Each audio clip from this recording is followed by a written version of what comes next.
Hello and welcome back to the Ride Along Project. I am your host, Dan Bowman, with some account management tips and tricks. There's something that I see a lot of times with vendor partners, and I've even seen it internally over the last 15 years, where you're on the phone either with a vendor partner, a client, or an internal partner, and someone asks a question or asks for reference materials for a particular topic that's being discussed.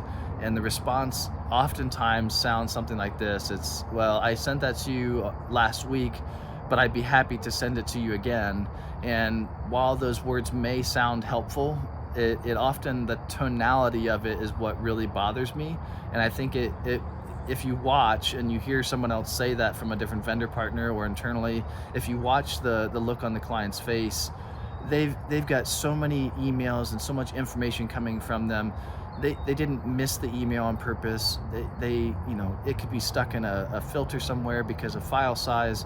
There's a million reasons why they may not have seen it. So not taking it personally. And obviously, if it gets to a point where you're sending it 4, 5, 6 times, yeah, you want to make a phone call. Don't try to call it out on the group conversation.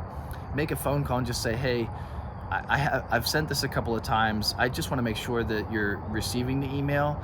Let's make sure it's not getting stuck in some sort of a spam filter or a file size attachment requirement, and just work through it together. But kind of calling it out on the group call, it just leaves a bad taste in everyone's mouth. It doesn't feel helpful, even if the words you're saying seem helpful. The tonality oftentimes suggests that someone's not seeing the information on purpose, or purposely adding additional work to your plate. And so just think about that.